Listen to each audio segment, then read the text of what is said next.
to just calm down, everybody. All right. I was calm. All right. I don't know about you. I don't know. Everybody seemed very excited. I feel like I had to bring everybody down there for a second. So a lot of us are back. I took one extra day off. We had Monday off, as did most of the country, and I feel like I've been away forever. Apparently, there's this guy named J.R. Jackson who still works here, and he's apparently back. You've been gone so long, you may not know. You know that clown Donald Trump? He's going to be our next president. No! Isn't that crazy? Come on, I know Isn't I that predicted crazy? it. Well, the thing is, you travel the world and you see other parts of the world, like Canada, and you find out Exotic exactly lands. how messed up things are here. Yeah. But no, in Canada, they're amazed at us, right? Oh yeah, Yeah. They should be. It's fucking crazy. And you were in Toronto where they had the crack mayor, and they're still amazed at us. Okay. I would take most crackheads as president before Trump. I hear you. Okay, is that what they do? Do they do this? Supposedly. I thought it was. That's This That's is cocaine. Yeah. We don't do really hard drugs. We're not going to lie with you. Let me. Okay, and Jesus is back, obviously, from Mexico. No, you weren't in Mexico? Oh, you were? Oh, really? That's hilarious. God, I thought you actually knew. No, I was just playing. Jesus Christ. Okay, anyway. We're supposed to be libs over here. Jesus, show me tytnetwork.com/go in a sec. And obviously, and boy, we're doing this thing on fundraising for reporters. Wait till you see what Jordan came up with. So we're going to share that with you a little bit later in the show. It's breaking news. We just need to get a couple of the details nailed down, but it's going to be amazing. Okay, so let me see where we are at tytnetwork.com. Okay, Don't worry about 600,000. We blew past it during the show yesterday. Okay, all right. God bless. So I was hoping at 600,000 when we came back. We did. So 602-826. But I got to keep it real with you guys. In order to reach 1 million by Inauguration Day, we don't have a lot of time. So we've got, 16 days left? And so today's the 4th, right? Yeah. 16 days left. That's not a lot of time, man. Yeah. And so we got to get going. Because there's other folks in the hopper. I think that they're going to be great. We now have a pile of resumes this high we're working through. And so... we tried to get Megyn Kelly, but they snapped her up at NBC News. $25 million a year, and we could have had her. Yeah. No, but think about that, guys. Oh, my God. All right, don't make me do a whole segment, but I'm going to do... like, every time we mention it now, we got to talk about Megyn. So what... I know she turned down $100 million from Fox. I know she asked for $25 million a year. Do we know what the final contract number was for we actually NBC? know. There's a bunch of rumored things. I mean, she was already making $15 million a year. No, there's no way she's not making 20, right? So that's it. I'm calling it, okay? So she makes $20 million a year. But she was denied $25 million. She's basically a pauper now. $20 million a year. Every year she gets another $20 million. Work out per month. Work out per week, work out per show how much that is. It's mind-boggling. And all we're asking for is, let's just get to 1 million combined.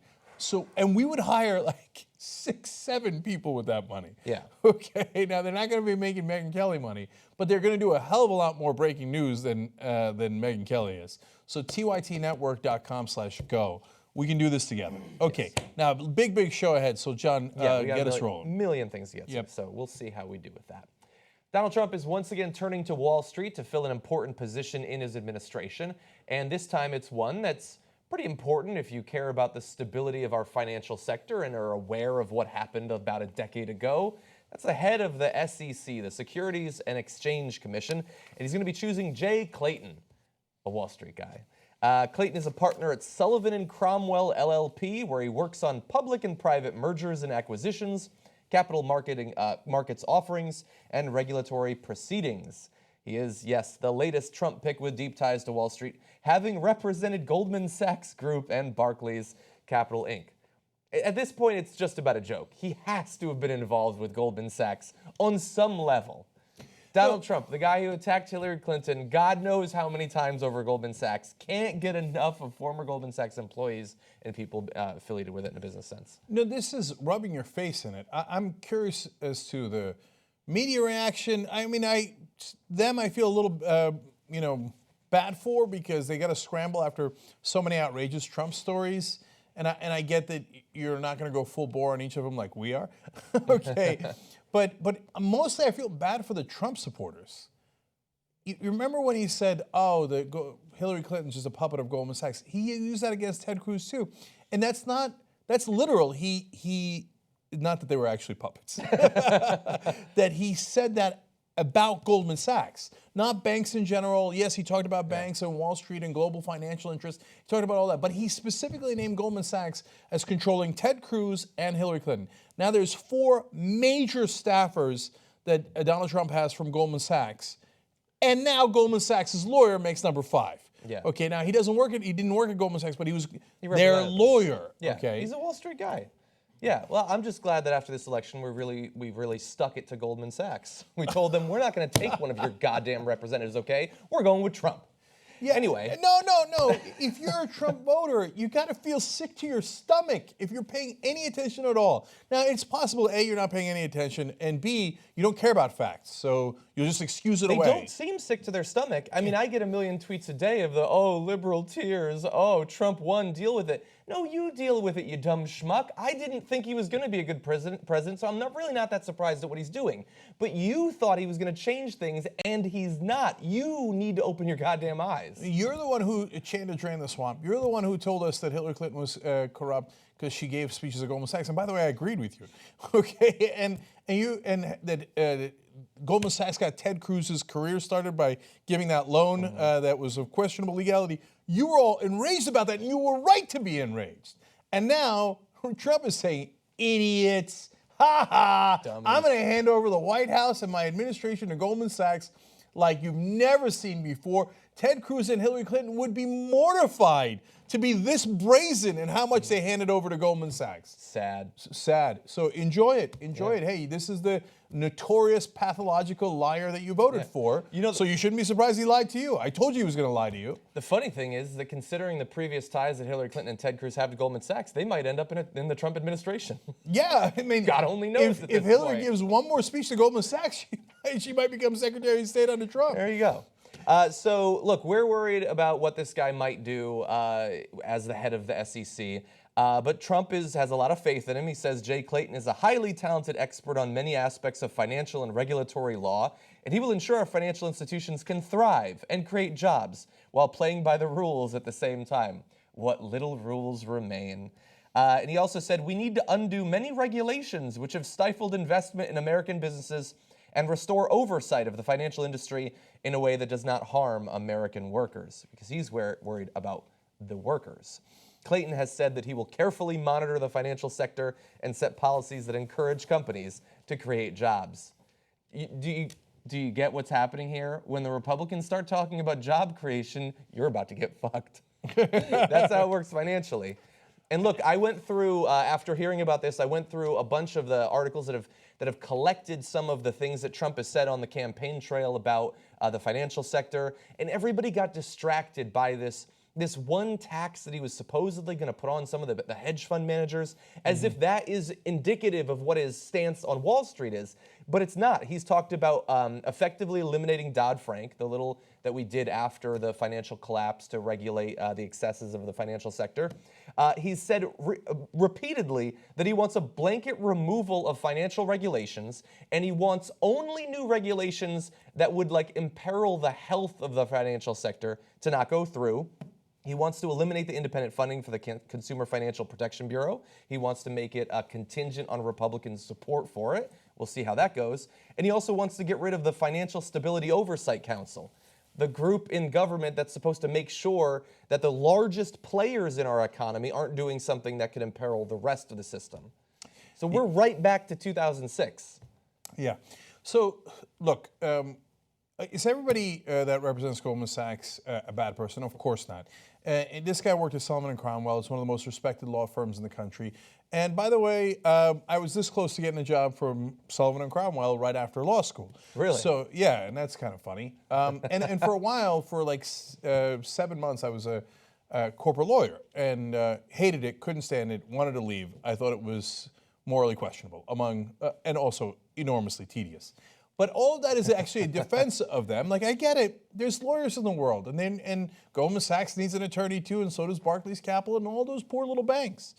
Somebody's got to represent them. I guess. So it's not to say that Jay Clayton's a bad guy. I don't know a thing about Jay Clayton. It is to say that if you said that you were going to go after global financial interests and you were worried about the money flowing into government through these top banks and how they secretly control the government, and then you turn around and you put those same bankers, and now they're a lawyer, in charge of the government and all the rules relating to the government, Jay Clayton does not have a record of producing jobs or protecting American workers. He has a record of defending the top banks in the world. Whether they are creating jobs or destroying jobs, it doesn't matter. His job is to be their lawyer and do everything that is beneficial for Goldman Sachs and Barclays Capital. So now, and it is a revolving door. He will go back into private industry and do something incredibly similar, if not the exact same thing. But do you think that can affect what he does now? And he will get compensated enormously after being the head of the SEC. So that is the revolving door of corruption that you hated, whether you're a progressive or you're a conservative. And Trump just put that revolving door right into the White House. This guy is supposed to regulate Wall Street. He represented Wall Street. He ain't gonna regulate them. His job earlier was to make sure that they didn't have to follow the rules and regulations. That's what he would defend them from. Yeah. So good luck to you, brother. But this is not gonna end well. And if you and all the people say, oh, you gotta give him a chance.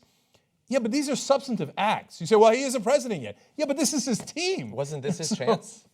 Like if he put Charles Manson on his cabinet, would you be like, well, give the guy a chance? I know, I gave him a chance, and he put Charles Manson on his cabinet. Yeah. Right? This guy is not a known murderer. We just want to make that clear. No, and like I said, Jay Clayton, probably a lovely guy. Probably hasn't killed anyone. But yeah, I mean, look, so we're talking about the effect on like the profits and will they create jobs and all that, but like whatever chance there was of a second economic collapse, it just ticked up a notch. Like we just got that much closer to it. During the Democratic primary, we had an important debate about the relative harshness that Bernie Sanders and Hillary Clinton would use towards Wall Street.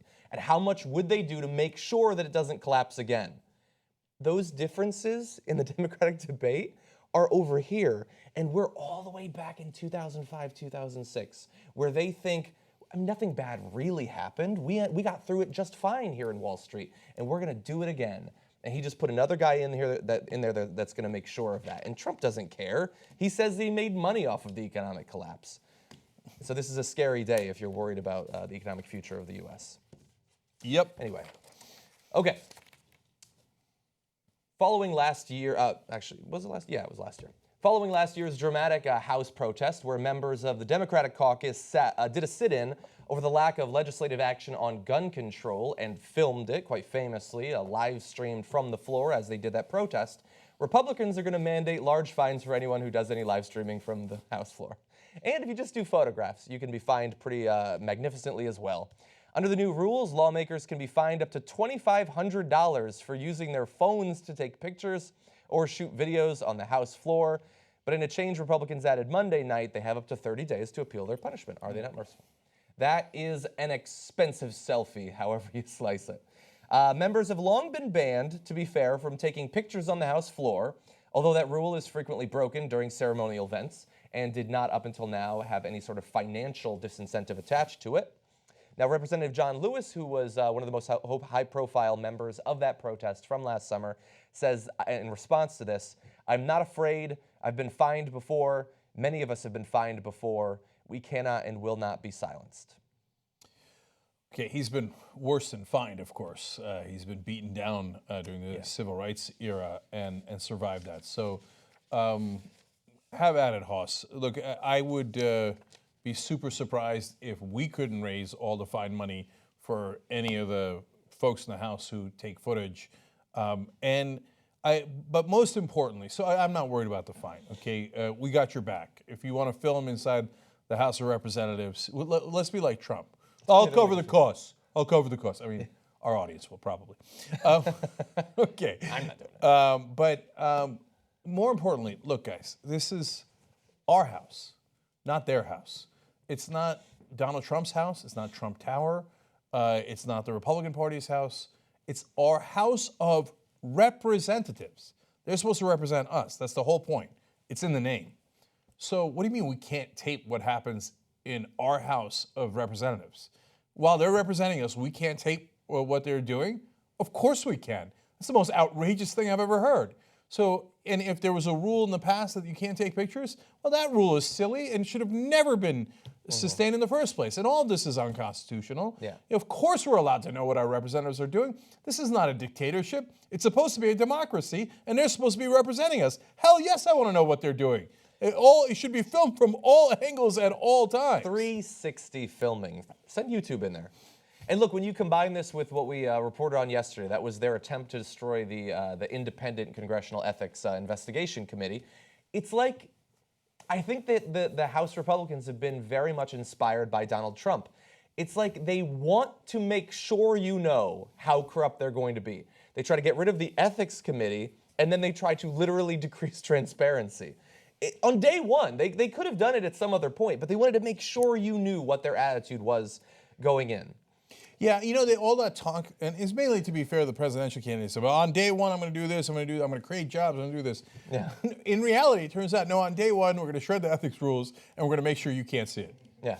Okay. Now, look, to be fair to Trump, he did come out against the ethics rules. It was Trump against it. He said it's an unfair committee, and he said, don't have it be your first priority.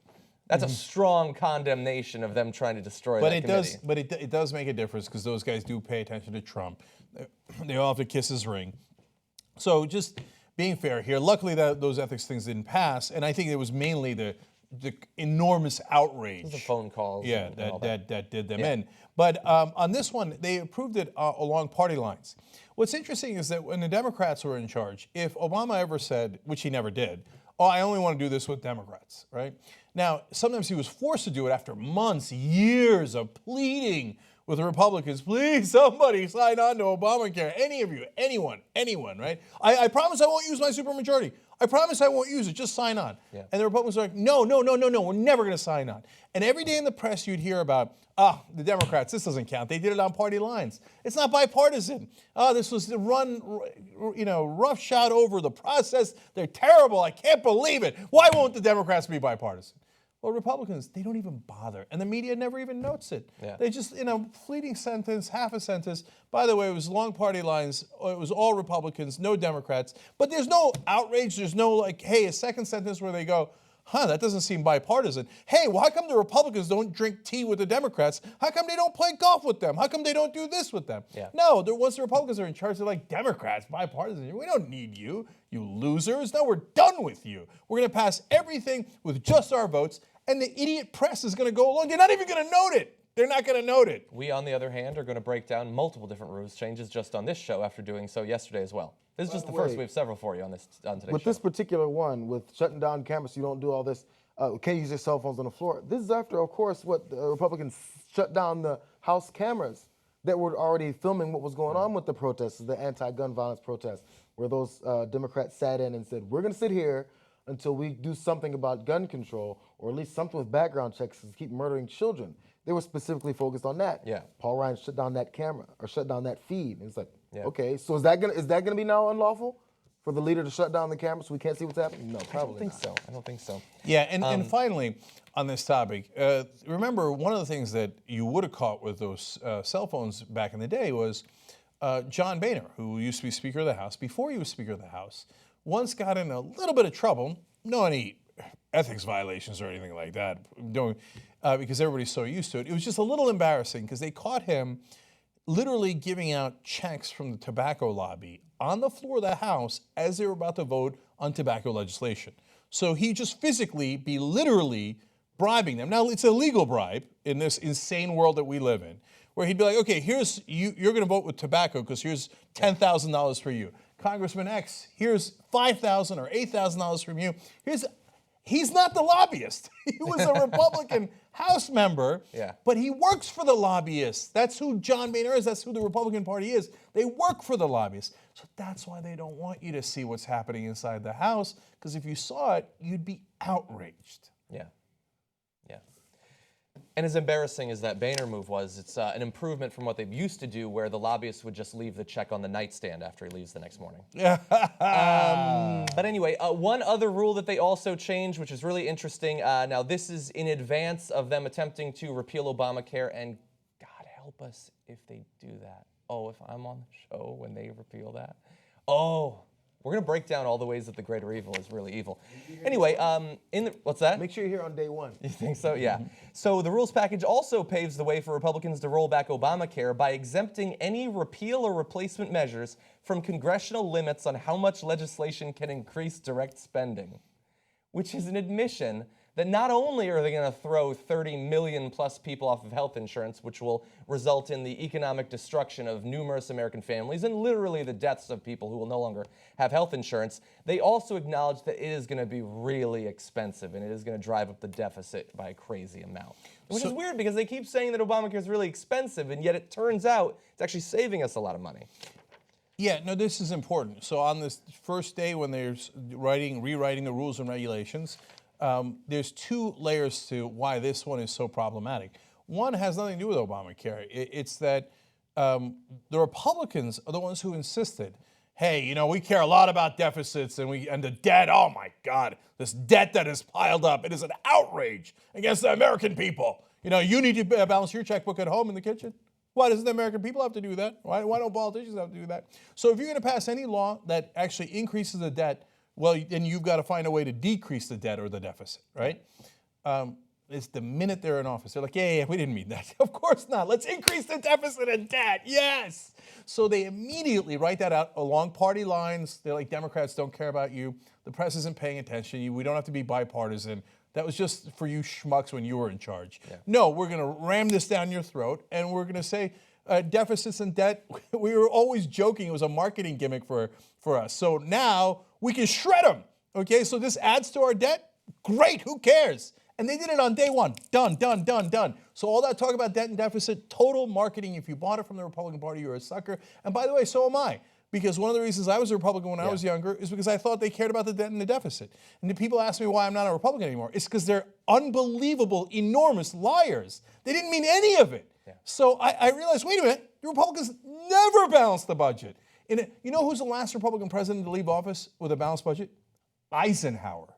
They never mean it. They don't mean it. Reagan didn't do it. First Bush didn't do it. Second Bush didn't do it. Now, on day one, they're like, a deficit. That's fucking deficit. Who cares? Let's have fun. And then the second part is what John just explained to you, which is, oh, did we say Obamacare costs a lot of money? We were lying. It actually saves us a lot of money. That's why we had to rewrite the rules saying, oh, getting rid of Obamacare is going to actually cost the government a lot of money. So let's just get rid of that rule so we don't have to worry about that. And so now you won't have the health care coverage that you had under Obamacare, and it will increase the deficit. Enjoy the Republican Party. Yeah. And don't come crying later. And we told you. It gives us the same thing that we just experienced when Obama came into office, is that they talk about how they're going to be fiscally conservative and all that stuff. George W. Bush drives up the deficits, drives up the national debt because of his incredibly reckless tax cuts. And then when a Democrat finally gets into office, then they're the ones who have to be responsible. And so they can't fund the big projects they'd like to do. They need to spend their entire 8 years in office eventually, slowly, painstakingly driving down the deficits so that another Republican can get into office and can blow a hole right in it again. Okay, you know what? I'm on a war path. But Fox News is going to be, they're going to be so tough on Trump if he increases the deficits. Oh, yeah. So take this off. Give me the flag for a second. So just a quick aside here on a random Donald Trump tweet. Now, it's important because it's about Obamacare, and the Republicans are looking forward to shredding it on as soon as they possibly can. First one's a little weird. He says, be careful to the Republicans. He tweets that in public and says, it'll fall of its own weight. I don't know what that means. So maybe he's saying, don't repeal Obamacare on day one. Okay, so that's interesting. And one note could be positive, it could be negative, not sure. But the second one is what got me interested. He said, this is all in public. He told the Republicans, don't let the Schumer clowns out of this web, referring to Obamacare. And he said, and the Democrats are to blame for the mess. Now, I remember when Obama got into office. Maybe you don't remember. It was back in 2009. And if Obama had said, these Republican clowns, don't let them get away with it. And he named names. This McCain clown that I just beat. Ha ha, well, that clown. We're not going to let him get away with anything. The media would have shredded him. They shredded him because he didn't play enough golf with Republicans, because he didn't invite them over for beers enough. If he had said something that outrageous, they would have never let it stand. They would have said, look at this disrespectful guy comes in here, doesn't even want to do bipartisanship, and is immediately attacking the poor Republicans. Yeah. Stereotypical angry orange man. Now Trump does it. Hey, press, where are you? Corporate media, I can't hear you. Establishment press, where are you? I can't hear you. Where's the outrage? I can't believe that the Republicans are not being bipartisan. Every vote so far along party lines. They haven't gotten any Democratic votes. They don't care to get any Democratic votes. Press, where are you? I thought whatever Democrats in office, all you guys do is cry and cry about bipartisanship. Democrats have to work with Republicans. Make sure that our corporate donors are winning by making sure that you work with Republicans and have them cut taxes on the rich and do all that stuff. Now the Republicans are in charge. Where? All of a sudden you don't need bipartisanship. All of a sudden you can call the other side clowns and say, I'm going to blame everything on the other side. Could you imagine if Obama, when he came in, told, hey, Democrats in Congress, don't worry, we're going to blame everything on the Republicans. Heads would have exploded. Every Chuck Todd out there and Morning Joe would have been like, oh my God, oh, the tragedy, what has happened here? It's a Hindenburg. Obama is scandalizing this town. Well, where are you? I don't hear you. This is not even noted. Well, of course, Donald Trump. Because it's the 15th most offensive thing he's tweeted today. No, that is super fair, and I get that. But they do not hold the Republicans to the same standard that they hold Democrats to. Yep. So part of this is, hey, if you scream that Democrats are not being bipartisan, you should also scream at the Republicans, and you never do, because A, you're cowed by them, and B, you serve the same masters. Okay. Also, let's just quickly note that they require the Democrats to be bipartisan when the Democratic president wins the popular vote. Yeah. Trump doesn't even have to do that. And he can just flip off the entire American public. And finally, Democratic Party, man, you're so gross. Why do you listen to these clowns? Here, I'll call them clowns. I don't even mean the Republicans. I mean the corporate media. Oh my God, what did Fox News say? What did CNN say? Oh my God, what is the Washington Post editorial board going to say about me? I want to please them, right? No, you do likewise. If they call you clowns, yes, it's called politics. You call them clowns, okay? And you don't say like, oh, okay, I'll try to do bipartisanship. Where's the Republican friend I want to hug? No, you come in, if you ever win again, and the only way you're going to win is if you become progressives, okay? Not corporate lackeys. That's why you lose like miserable failures that you are. If you ever win again, you come in and you go, God damn right we're not going to work with the Republicans. That's why I just kicked their ass. I didn't kick their ass so I could pick it back up and kiss it. I kicked it because I intended to kick it. So I'm done with the Republicans. I got the majority, everything's party line. You either come on board, or if you don't, I annihilate you in the next election. And if Chuck Todd, I'm just picking him out of a hat. You can say any of those guys. It doesn't matter. Any of those guys want to say, oh no, but shouldn't you be more polite to the Republicans? That's like your fucking opinion, man. No, I don't have to be more polite to them. They're never, ever polite to us. They never give a damn about what progressives think. Great. Then let us at least do likewise. Okay, I told you I was on a warpath. If that rant was a tweet, it would end, sad, baby. Man, I've been away for too long. That's 4 days. You crazy, dog? Yeah. I'm worked up. We always know when you come back after break, it's going to be a little bit wild. Okay. Thankfully, there was no terrible terrorist attack or anything. Okay. Anyway, okay, Schumer, before we go to the break, or break first? Let's break first, because Okay. I got other thoughts on Schumer, too. All right, we'll be right back.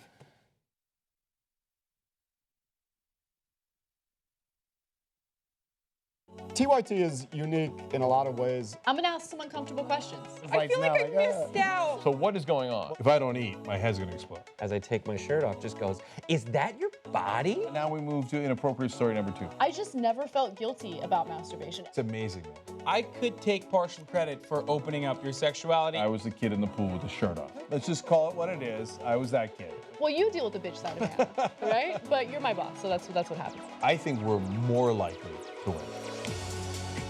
They do see it from a frame of the rich and the powerful, and they don't realize that. The last time that happened, we elected Abraham Lincoln. I don't know, wouldn't it be wonderful if we unfucked the world? You and I are a disaster. Don't stereotype all cops, don't stereotype all anything. Blowing up like Dave Kohler on Twitter. That's pretty good progress. I didn't know you could leave positive comments. It's a very TYT thing. I tell you a whole bunch of depressing stuff so that at the end I can give you hope. Winning is, in terms of change and positive change, is not just possible, it's inevitable. Great time to be alive. Let's burn this mother down. How's that what you're saying? Fuck it, let's go do it. And that's why I keep thanking you guys for being members.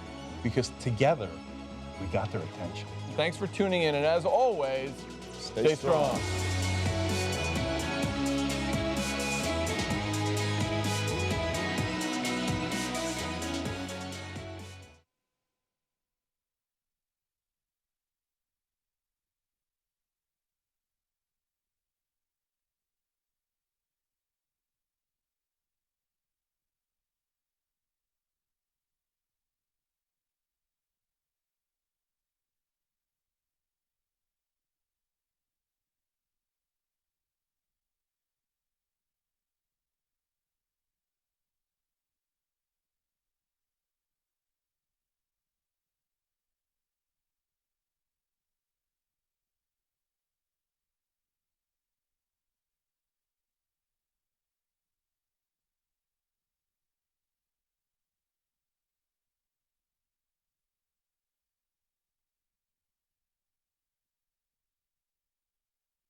All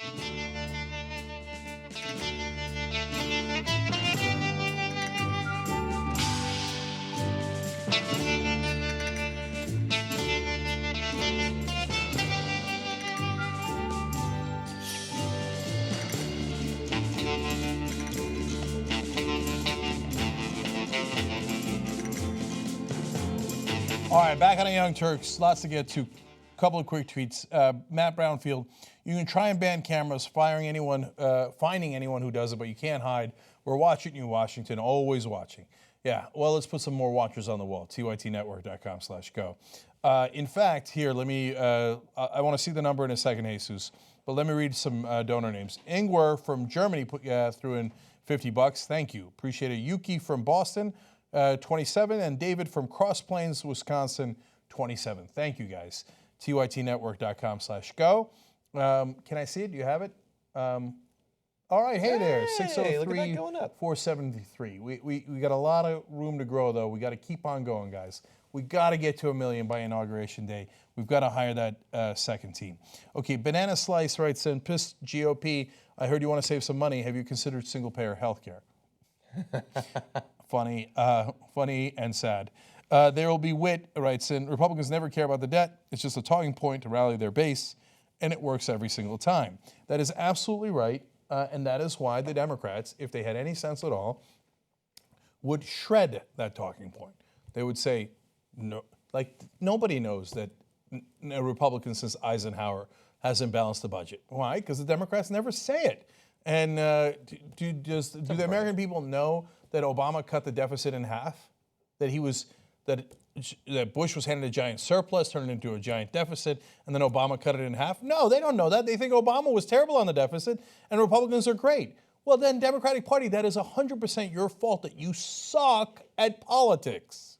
Yeah. Okay, which then leads us to this, which is a little bit more of a mixed bag. Well, we'll see. We're going to evaluate it. When Donald Trump is sworn in as president later this month, he's going to conveniently find a Supreme Court vacancy just sitting there waiting for him. And the reason for that is because Senate Republicans, over the course of basically the past year, refused to do their constitutional duty and give a free and fair hearing to President Obama's potential nominee for that court. So now the Republicans are in charge, and the Republicans get to choose someone. So what are the Democrats going to do now that the situation is reversed? Let's find out from the leadership of the Dems in the Senate, Chuck Schumer. Senator Jeff Merkley of Oregon says they stole a Supreme Court seat. It's a fair statement. Didn't they just get away with it? I mean, are there no consequences for it? Well, the consequences are going to be down the road. The consequences are going to be down the road. We are not going to settle on a Supreme Court nominee. If they don't appoint someone who's really good, we're going to oppose them tooth and nail. Now then, they won't have 60 votes to put in an out-of-the-mainstream nominee, and then they'll have to make a choice, change the rules. It's going to be very hard for them to change the rules because there are a handful of Republicans who believe in the institution of the Senate and don't change the rules. But we are not going to make it easy for them to pick a Supreme Court justice. Is there an argument to be made, though, if it is a fair statement that was basically a stolen seat, so it isn't theirs to fill, then in that case, no nominee would be legitimate because that seat should have been filled by President Obama. It's hard for me to imagine a nominee that Donald Trump would choose that would get Republican support that we could support. So you're right. And so you would do your best to hold the seat open? Absolutely. Now, so that message is out there, and if Chuck Schumer's talking about it, then it's likely that other Democrats have probably gotten that message, and so the Republicans are starting to think about the possibility that they might have a little bit of trouble getting a nominee passed. So let's turn to this next video where you're going to see Mitch McConnell and his incredibly ironic statement on that potential strategy. I noticed my counterpart, Senator Schumer, announced yesterday that their goal was to apparently never fill the Supreme Court vacancy. That's kind of an expansion of the Biden rule. Apparently there's yet a new standard now, which is to not confirm a Supreme Court nominee at all. I think that's something the American people simply will not tolerate, and we'll be looking forward to receiving a Supreme Court nomination and moving forward on it. Now that's hilarious. That's amazing. Amazing. How did his head not explode when he said that? So if you've been living in a box and you didn't pay attention to politics for the last year, which it was weird, but I get it. It's certainly on the Senate side. Everybody was forced to pay attention to the presidential side. The Republicans blocked the Supreme Court nominee of President Obama for a year. And they just said, no, under no circumstances will we confirm or even consider, even put up for a vote any nominee. We don't care who it is. Doesn't matter who it is. And we're not judging Merrick Garland by his merits. It's a no, no, and no. We don't have to fill the Senate seat. Ha, ha, ha, ha, ha, ha. Now they turn around and go, the American people will not stand for that seat not being filled. Well, look, to be fair to you guys, you won the election. So apparently you were right. The American people will stand for it. You guys blocked it, and they said, okay, congratulations, that strategy worked. So now the Democrats are going to do likewise. Now, look, first, let me give them credit. Theoretically going to do likewise. Right. So this is the right strategy, and it is good to be strong, okay? Now, I've got to give you guys, an audience, a warning that based on our previous history with Democrats, not likely to hold. Based on that, Ivanka on the court in 3 weeks. Yeah, I know. So I hope I'm wrong, and I hope it's a new Democratic Party, and I know they're trying to show strength here, but my guess is that they will not only will they not get the Republican support that they're dreaming about, Republicans care about the institution of the Senate. Yeah. Come on, man, come on. So I know McCain and a couple of those guys pretend to care about it, right? Now, and I told you that Harry Reid was making a terrible mistake. They didn't get rid of the filibuster, so this is complicated. There's a couple of different ways that you can use the filibuster. Now, you can always use it for a Supreme Court nominee, and that was the case before. It's the case today. Before, you could use it to hold up all appointments. And the Democrats, right before they lost the elections, decided in their infinite stupidity, hey, we're going to get rid of that rule. In case the Republicans win, then they'll jam it down our throat, and they'll have an excuse to take away the filibuster for a Supreme Court nominee. So all those guys who at the time were like, Democrats, don't you do it. I care about the institution of the Senate. Yeah. That's what the McCains and the Republicans, et cetera, said. Now my guess is they'll say, Harry Reid did it, so what? We're going to take this away. Yeah. And not only that, he won't even hold his own Democrats. You think Manchin is going to go along with this? No, Manchin already said he's ready to go along with repealing Obamacare and all that stuff. They're in charge, and I secretly always wanted to be a part of them anyway.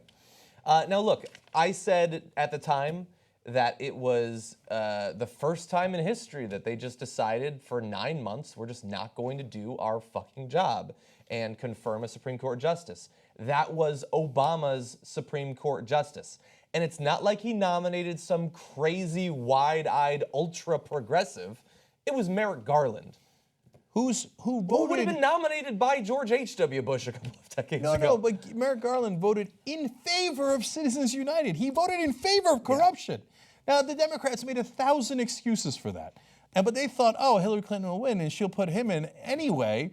And oops, we couldn't solve money in politics. So it's not like I had a lot of love for the Democrats. Devil's advocate, this is the best we can possibly get under the Republicans. And there was some chance that they would fold, maybe. But anyway, I said at the time, they can't simply not do their job.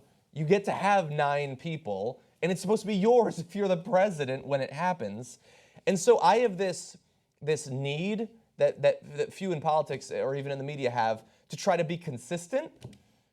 But they fucking stole it, like Rachel Maddow said in that. They stole it.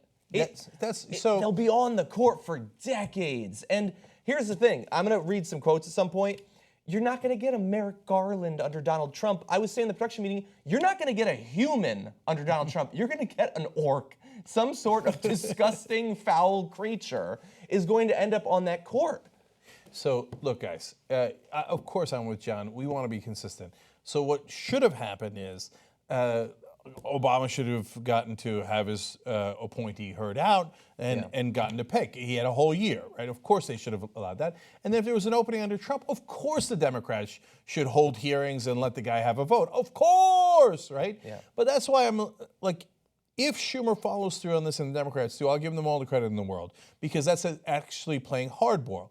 What I would have preferred for them to have done so that they could be more consistent is when they blocked Obama's nominee and said, we will never give them a hearing. They should have immediately said to the press as loudly as they could and over again, if the Republicans ever win, and so that's the thing, that was their hubris. They thought, the Republicans aren't going to win. Trump isn't going to win, right? If the Republicans ever win, we will never, ever allow a vote on a Republican Supreme Court nominee. Because right now, you're not allowing it. So let's shake on it. From now on, we don't have any more Supreme Court. We have 8 people in the Supreme Court. We have 8 Maybe people, 7 eventually. And eventually it'll be 7, and eventually it'll be a 0. Because if you don't confirm Merrick Garland, or at least have a vote on him, we're not going to confirm any of your guys. If they said it a year ago, then everybody would say, well, I mean, they were clear about it, and it was the Republicans who chose to ignore that warning and set the precedent. At the very least, and look, again, I want to be consistent, and in 2 years or whatever, they're going to be expected to do their job. At the very least, they need to have harsher scrutiny than any Supreme Court justice has ever experienced. And I know that there were huge, long-running battles at the late 80s, early 90s. It should be the harshest scrutiny possible. And look, I want to be consistent. I think that you need to have a full court. Not everybody agrees in politics, so let's just quickly go through a couple quotes of people who don't agree. So this was Senator Chuck Grassley, who said, 6, 7, 9, 10, 7, 9.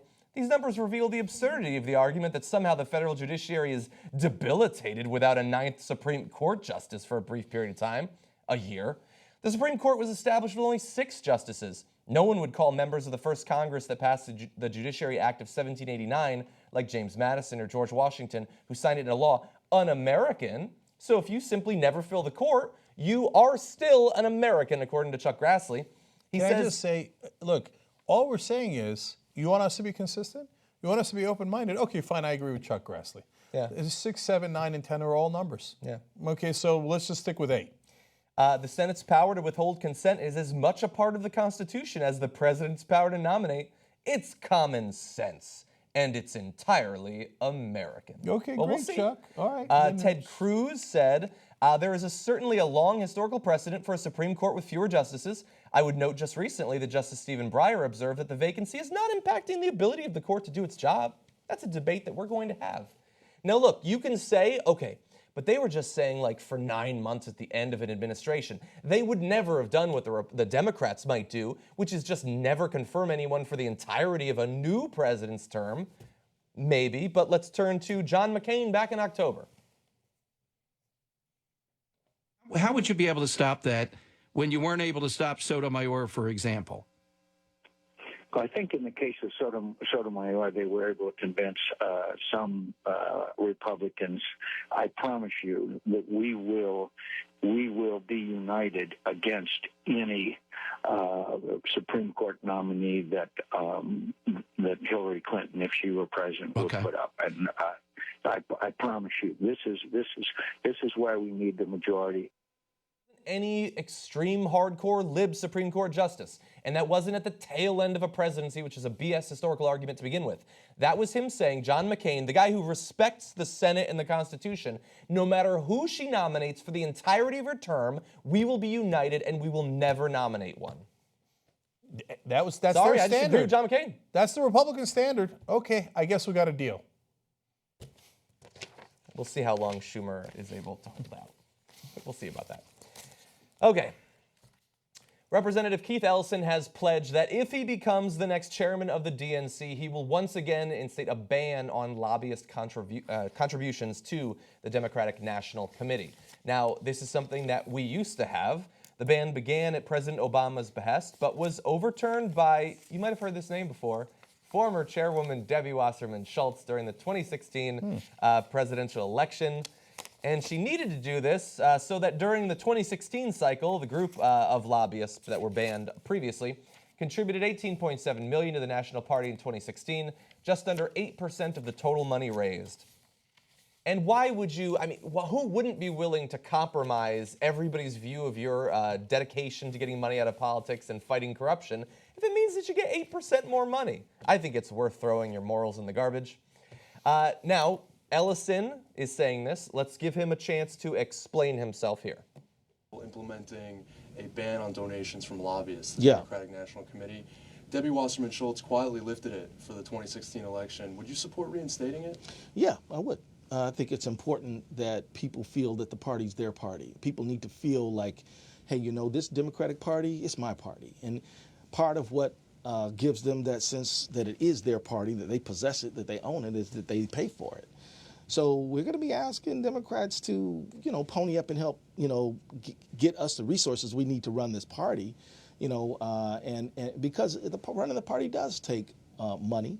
And there is a pragmatic, perhaps too pragmatic, you know, step that you can just say, we'll take money from whatever source and whatever amount. But once you do that, I think you cross a line where people do not feel that the party is really theirs. So this is a great first step. I don't want anybody getting deluded into thinking this solves all the problems. But at a bare minimum, they got to do this. So first, we're going to ask you to participate. Let's do a petition together to have Keith Ellison's back on this. The petition says, I stand with Keith Ellison and demand that the Democratic National Committee stop accepting funding from lobbyists. So that's at tytnetwork.com/DNC money. That's tytnetwork.com/DNC money.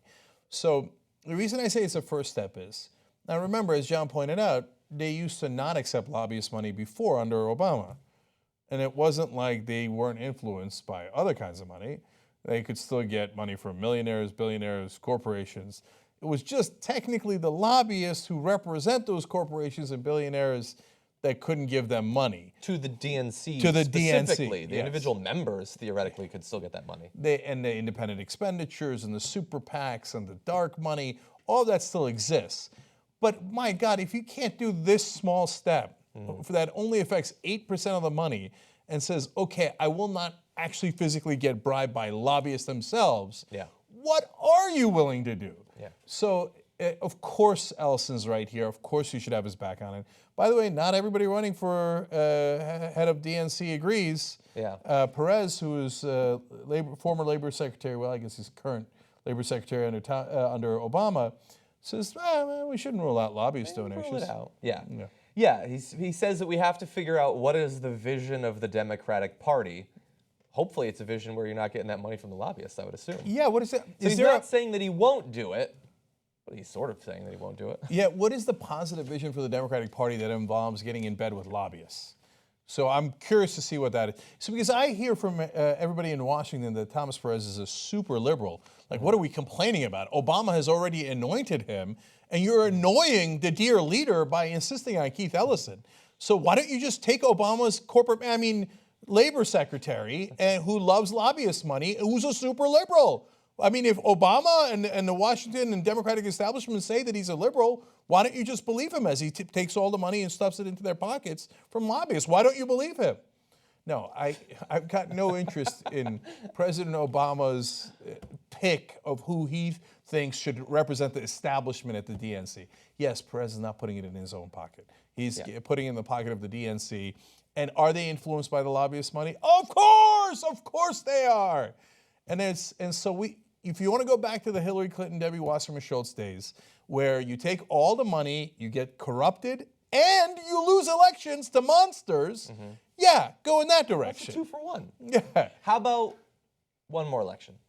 Give it one more try.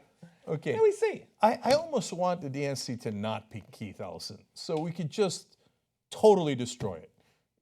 So the only thing that has a chance of saving the DNC is Keith Ellison and going in a progressive direction, and obviously banning lobbyist money. Otherwise, get out the way. Get out the way, man. You think any progressive is going to listen to Thomas Perez and what he says the Democrats should do? I got no interest in that. Nobody's got any interest in that. Have at it, Hoss, and be like, no, but really, the lobbyists say that we should do this. What do you guys think, progressives? What do you think? We think, hell no. You bit that back very well, actually. And he's been gone for a few days, but he's still got that last bit of filter. Okay, last big story of the day. Some people might think that this is important. So let's get to it. I know Jen is excited. Okay. On last Friday's Power Panel, we showed you video of TYT Politics' Jordan Sheraton drawing water from a water heater in East Chicago, Indiana. that looked like absolute sewage. And this is water that's supposed to be used for human consumption. And after that video, it was sent off for testing for lead. Because although the EPA had done some testing of the sink, the faucet basically, and said that it was fine in terms of the lead, that water looked like the most toxic stuff I've ever seen in my life. And now the results of that testing are in, not just for that first home, but for a second home as well. So here are the results for that home number 1. They found 780 parts per billion of lead in the water heater. 15 parts per billion is the level at which the EPA issues an alert for people to possibly take some sort of action to reduce the amount of lead in their water. I've run the numbers, 780 is higher. Okay. By a little bit, yeah. Okay, so let me give context here. So this is in Indiana. We started covering the story a long time ago. New York Times, others also covered it. And we were said, look, this is a really bad situation because they built the projects on top of a former lead smelting plant. And then there's the lead pipes, and then there was the water, the toxic runoff that was going into the local water supply. And there was 4 different ways in which they were smothered in lead. And so for decades, it appears that the EPA back in the 1980s knew that there was a potential here for lead being in the water and in the soil and in the air, and they didn't do anything. For decades and decades, nothing. Finally, this gets in the news, and all of a sudden the EPA is like, ooh. And by the way, this is the same Section 5 of the EPA that is in charge of Flint. They go in, first they test the soil, and they go, don't worry about the water. Oh man, the soil is terrible. It's 218 times what is the permissible level of lead in the soil. They're like, okay, dig up the soil, okay, but we don't have to test the water. Finally, after a lot of pressure, they go and test the water. But how did they test it? They tested the sink, which is the furthest away from the water supply. The water heater is the closest to the water supply. That's why they don't want to test it. And it matters if you test it cold or hot. They test it under ideal conditions, cold by the sink. And they still have lead in the water, too much lead in the water. And they go, okay, there's about 40, 45 houses that are affected. I'm sure everyone else is fine. And even those houses, yeah, they could bathe in it, they could shower. Wait, did you test the water heater? No, but I'm sure it's fine. So we went and tested. Jordan Chariton for TYT went and tested the water. That's the video you saw. But again, it could be that, hey, it looks bad, but it's not, like if you test it, does it really have lead in it, right? And it turns out, yes, it's got a lot of lead in it. Much more than what they tested in the sink and much more than what is permissible. The allowable, again, is 15, where you get a warning like, whoa, watch out, 15 parts per billion. There's no amount that is acceptable. 1 part per billion theoretically is dangerous. Even 5 parts per billion over time increases blood lead levels in kids by 1%, which has an effect on your IQ and your brain development and all of that. Any lead in your system stunts development. It is incredibly dangerous for kids and for their minds. And instead of a little bit, in this case, instead of 15, we have 780 parts per billion, according to the test we just did. Yeah. Okay, so that's the context. Yeah, and we want to give credit to ALS Environmental did the actual testing. Scott Smith of Water Defense was our liaison for that testing. Yeah, and Scott is trusted by a lot of people, including the EPA has cited him in the past. So it's not us looking and going, yeah, it looks brown. We did, and we're like, so that's why we should test it. Exactly. We tested it, and boy, it did not come out good at all. Exactly. It came out terrible. And Scott said that the level they found in that first home is the highest level of lead in a bath that he's seen after having tested 30 homes in Flint. But I don't want to minimize the experience of the people in Flint. There were some homes where lead levels in Flint were 4,000 parts per billion to up to 12,000 parts per billion. And one of the things that's really complicated about lead is those homes existed next to homes that had no detectable amount of lead in some cases there. Or in some cases, you do a test and you can have nothing. You do another test and then all of a sudden there's a lot of lead there. Testing is based on the amount that's present in a sample, and the sample is not consistent over time necessarily, which is why it requires testing multiple sources at multiple times, at multiple temperatures, and all of that. Now, it wasn't just lead in that first test that we conducted. They also found in the shower, there they did not find lead, but they did find 23 parts per billion of chloroform and 10 parts per billion of, I'm not even going to attempt to pronounce that. But it's bad for you, trust me. Now, that is the first home. Now, we also said that there was testing done for a second home. That found 120 parts per billion, also in the water heater. Again, that is far more than would trigger an alert by the EPA. And also, so I thought this was interesting. So I was looking into all of the different health advisory notices for how much lead is acceptable for you to have in your water. What should you do? At what point do you need to boil the water and all of that? So at one point, prior to 2014, the EPA had on its website a little infographic that listed 40 parts per billion as posing a, quote, imminent and substantial endangerment to the health of children and pregnant women. That was taken off of their website during 2014 when people first started to pay attention to the levels of lead in Flint. And overall, the media started to pay attention to lead a little bit more. 40 is a significant danger. The two homes we tested, 120 and 780. Yeah. So look, this is what investigative reporting gets you. And there's a lot of news organizations not doing it anymore. And it turns out when you dig a little bit, in this case quite literally, you find out that there is dangerous situation all over the country. You know, Reuters did a great job with investigative reporting too. They unearthed that there was 3,000 communities in America that have lead poisoning or lead in their water to the same degree or more than Flint. Yeah. So that's a lot of work ahead of us. We have got to rebuild this infrastructure. It is not acceptable to have our children being poisoned. You know for sure you don't live in one of those 3,000 communities. They're spread across the country. And in Indiana, urban and rural. And in Indiana, one of our viewers tipped us off. That's why we went there. And then the story grew and grew. And the guy who was in charge of EPA District 5, the one that runs both Flint and, in this case, Indiana, East Chicago, Indiana, where this story is happening, told Jordan, you go watch it on TYT Politics, to his face, there's no problem with the water. Now, how would you know that? You didn't even test it. Yeah. So then they test the sink, and as I told you, in parentheses of the places I did test. Yeah, no, that is not acceptable. You can't tell everybody that everything is safe if you don't know that it's safe. Yeah. And so it's a little shameful that we have to do the testing before the EPA does.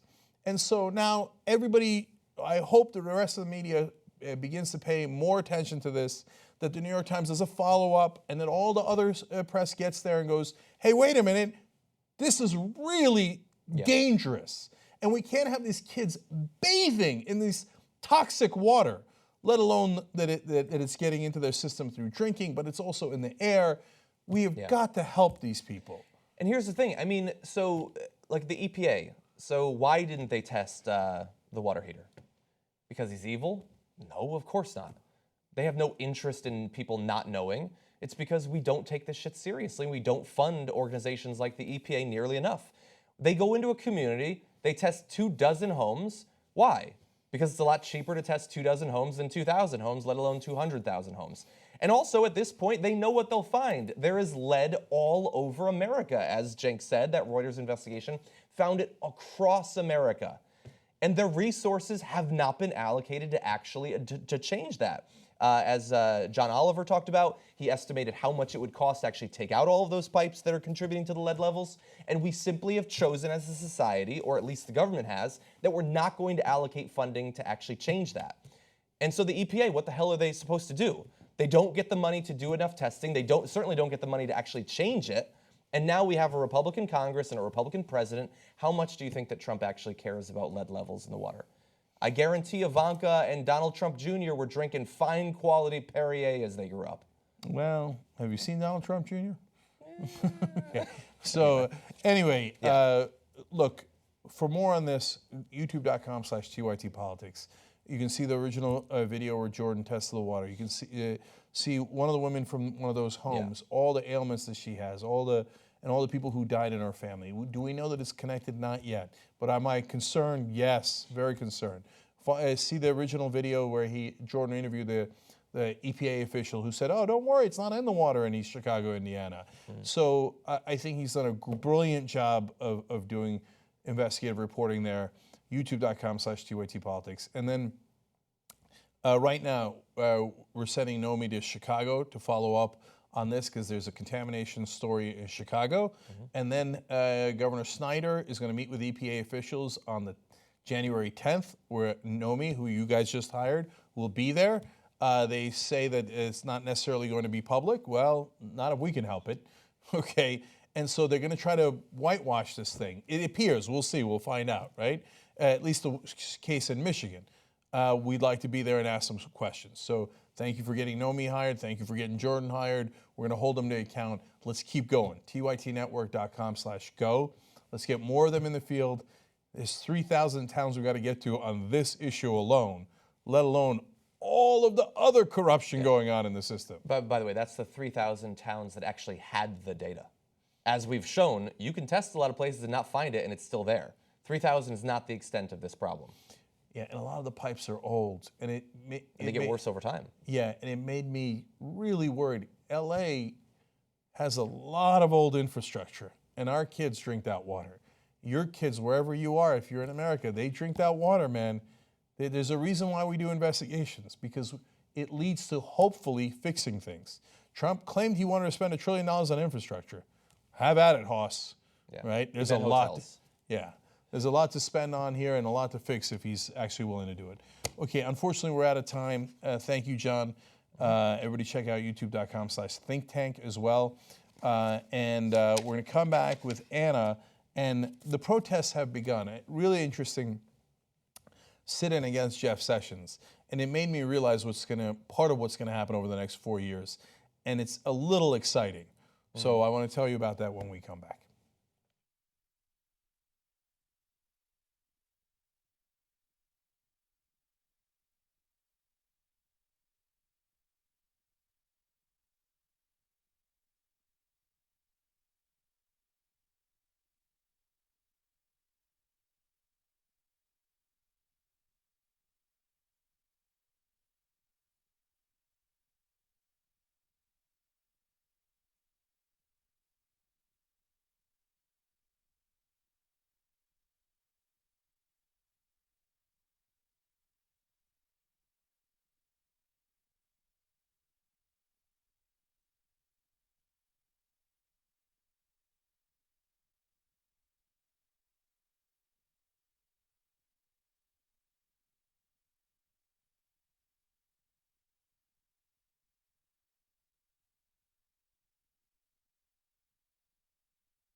I'm Brett Ehrlich with Breaking News with Brett Ehrlich. This is Brett Ehrlich with Breaking News with Brett Ehrlich. Breaking news today, American voters get a mulligan.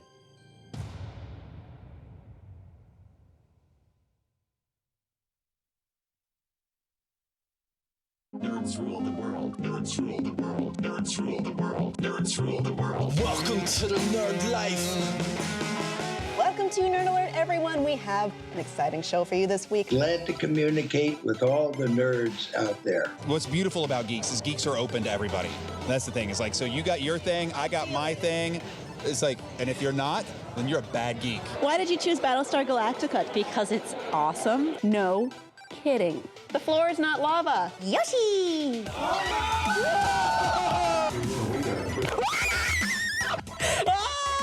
My nightmare! And there's one very special characteristic that many men have been interested in. Penis size. What's up, friend? Yeah, I know that curve. And that movie is the Valentine's Day romantic classic, Deadpool. Who should we trust here? Our hearts? Maybe. Our heads? Yes. J.J. Abrams? Isn't that right? How can you improve pizza? With math, of course. If we spilled goldfish crackers on the floor and we didn't want to clean them up, so we thought that if we stomped on them an infinite amount of times, they would mathematically cease to exist. We are ready for a Wonder Woman movie. Oh, wait, no, let me correct myself. We were ready for a Wonder Woman movie years ago.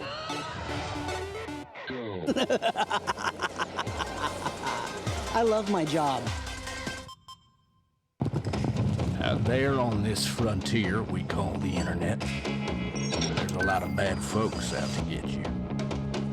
For years, corporate media barons and right-wing rustlers have tried to keep the status quo around these parts. But lucky for us, there's a man who's fighting back. They call him Cenk Uygur, a.k.a. the original outlaw. a.k.a. El Jefe. He just rode into town slinging the truth.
All right, back on the Young Turks, Cenk Uygur, Anna Kasparian, the original Dream Team.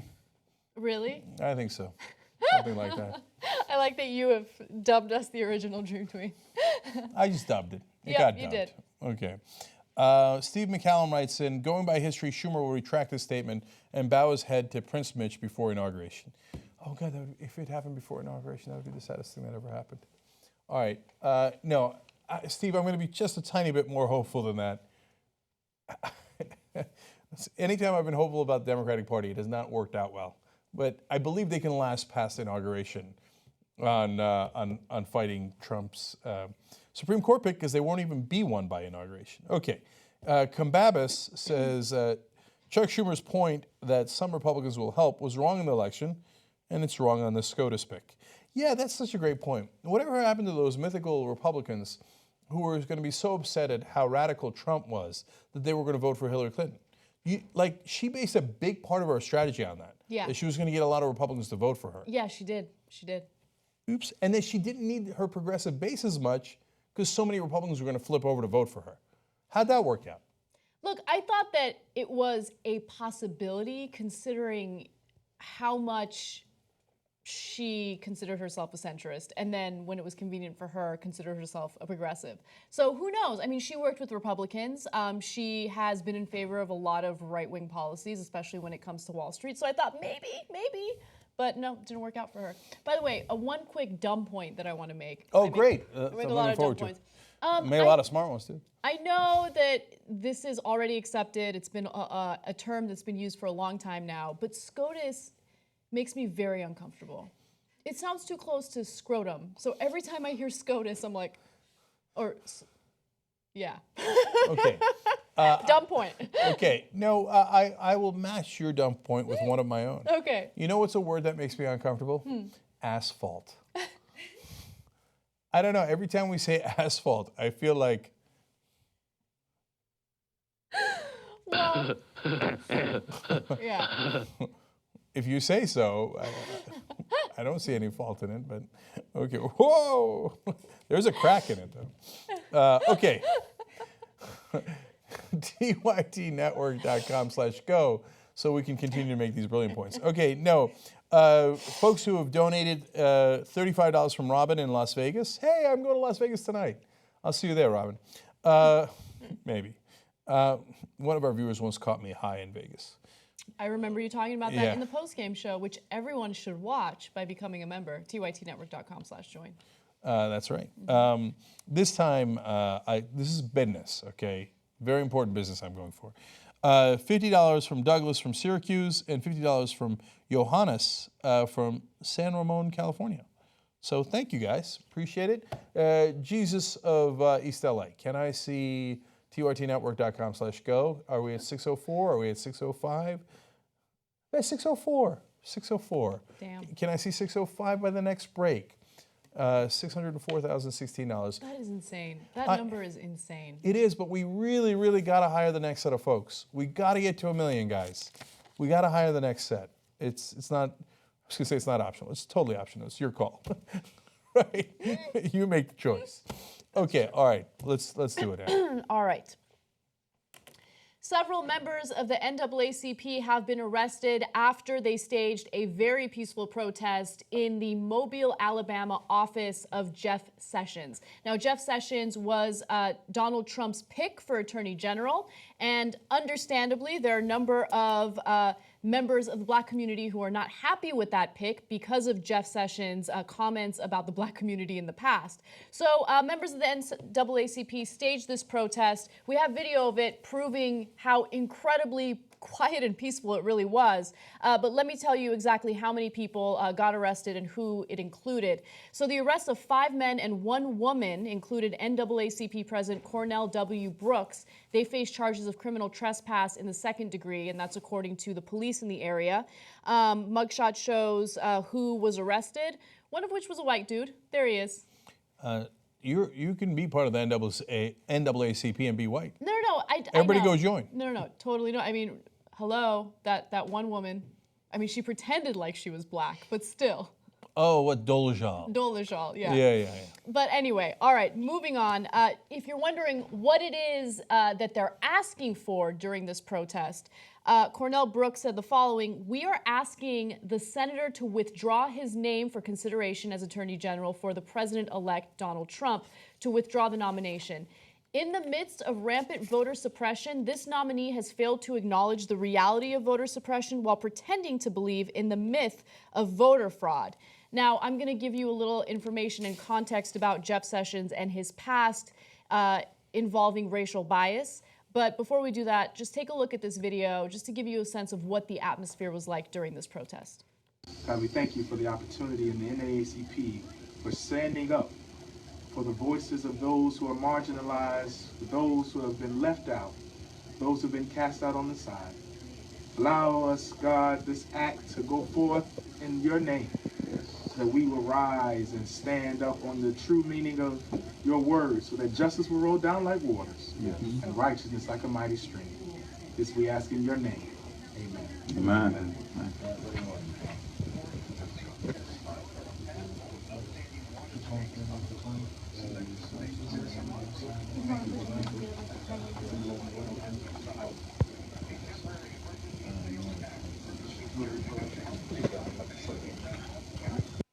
So this was an act of civil disobedience. As soon as the cops showed up, they shook the cops' hands, said that this was meant to be peaceful, stated what they were there for, and then you see how it all ended.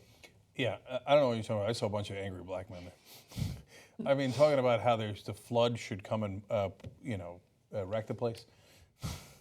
No, I believe that was a flood of righteousness. Okay, so that's how you're supposed to do civil disobedience. That's fantastic. And as I saw it, I thought, man, I think we're going to get some record-breaking civil disobedience in the next 4 years. So, and for the folks out there who keep saying, give Trump a chance, his cabinet picks are an action you're allowed to judge. So it's not like, hey, he hasn't done anything yet. No, he picked a whole bunch of people. That is action. That is an indication of which direction he's going to go. For example, if he had picked as his Secretary of Treasury Bernie Sanders, I think a lot of Republicans would have been like, They'd be upset. they might want to, or forget Bernie Sanders, because a lot of Republicans actually like Bernie Sanders. If he'd picked Hillary Clinton as his Secretary of Treasury, right? I think everyone would be. I think a everybody would little be upset. outraged. Right? Yeah. No, but then would you be allowed to judge him on that? Of course you would, right? So the question is then, should we judge Jeff Sessions? And it's, I think, actually a complicated one. Mm-hmm. So there's a couple of different elements here. There is what he said in the past, Yes. and how bad is it? Are you going to hold it against him? We'll get to that in 1 second. There is some of the policies that they just disagree with. There, I don't agree with the protesters. Mm-hmm. So they say that among their concerns are that he supports a border wall. Yeah, the guy who supports the border wall won the election. That he is for drug policies that fuel mass incarceration. I couldn't agree more with you. I think it is hideous what we're doing with mass incarceration. But the guy who's for mass incarceration won the election. And he's skeptical about climate change. Donald Trump's even more skeptical about climate change, and he won the election. So I wouldn't protest those by themselves. Now, when you take specific actions and we know the harmful consequences you're going to have, that's where I would say, okay, then when he does that, let's do that. But that doesn't have much to do with Jeff Sessions. So that's my opinion on it, okay? Now, but there is one policy matter that matters the most, and it is about the core of what they're saying here, which is this whole myth of voter fraud. And it actually also relates to what he's done in the past. So let's give you his past first, and then we'll come back to the issue that matters the most. So back in the 80s, Jeff Sessions was accused and caught of saying some negative things about black people. And so these accusations came from people who actually worked closely with him, one of which was a black employee. So Sessions' former deputy, Thomas Figures, who is black, said Sessions told him to be careful about what he said to, quote, white folks after Figures got into a heated argument with a white colleague. And he also testified that Sessions called him a boy on multiple occasions. Also, he said that Sessions had joked about the KKK, saying he thought its members were okay until he learned that they smoked marijuana. Isn't that incredible, though? Like, wanting to go around, discriminating is the least of it, right? Literally hurting people of color is not so bad, but you smoke that reefer, you're a bad person. You're not okay anymore. Also, a Justice Department lawyer, J. Gerald Hebert, testified that Sessions had described the NAACP and the American Civil Liberties Union as un-American and communist-inspired. I like how as soon as they don't like something, it's a communist-inspired thing. Yeah. That kind of talk is cuckoo for Cocoa Puffs. So when I first read the Thomas Figures story a while back, when Sessions' name was first up, I thought, well, look, if he works directly under Sessions, if Sessions pulls him aside and says, hey, look, Thomas, man, I got a lot of respect for you, but we're in Alabama. I'm trying to look out for you. So be careful what you say around white folks. And sometimes I got your back, right? But be careful what you say around them. Okay, that's a totally different conversation, right? But then you read further. That wasn't the context. It was, hey, boy, be careful what you say around white folks. You got that, boy? Now, that's a different conversation. And that's why Thomas Figures came forward. It wasn't like, oh, he was trying to look out for me, but I'm going to, no. And he said he called him boy all the time. And when you make jokes about how you like the Klan except they smoke weed, right? You know where this guy is coming from. But the problem is not just that he thinks the NAACP, that is the preeminent African-American group in the country, is a bunch of commies, right? And you might see why that they might want to protest him then, right? And this was the NAACP doing it. But he actually then uses that in exercising his power. And he went after these three guys who were civil rights workers and charged them with voter fraud. So he doesn't, what's much more important is the content and the substance. And so like, you could argue about whether his statements are racist. I think you'd lose that argument. But you could guess you could make that argument, right? But his actions matter so much more. And so in the reality, the voter fraud is nearly non-existent in this country. That's a fact. So when Trump says there's millions of people who voted illegally, even Republicans have to concede on television, no, that's not true. It didn't actually happen. That's just a figment of his imagination. There is no evidence for it. You can believe it with all your heart, but it ain't true. That doesn't make it true. Just because, I wish they voted illegally, right? It doesn't work that way. So when he goes and does that, he is trying to suppress the vote, and usually minority votes, African American votes, and now he would be the guy in charge of enforcing all of the laws of the United States if he becomes Attorney General. That's a thing you protest him for. Yeah, I think it's fine for them to protest all of it. I think the mass incarceration issue is a real issue, and no, it's a gigantic issue. I'm not saying it isn't. I know you're not saying it is, but I think someone like Jeff Sessions, who's been very clear about the fact that he does not agree with marijuana legalization on a local level, on a state level, is someone who is likely to increase the number of raids, who's likely to not care at all about states' rights when it comes to that particular issue. And so, yeah, I mean, if you were to predict the future with Jeff Sessions as Attorney General, it would be very easy to predict that mass incarceration will not only continue to be a problem in the United States, it will be exacerbated. So I like the way that they did this protest, but one final note that I wanted to make.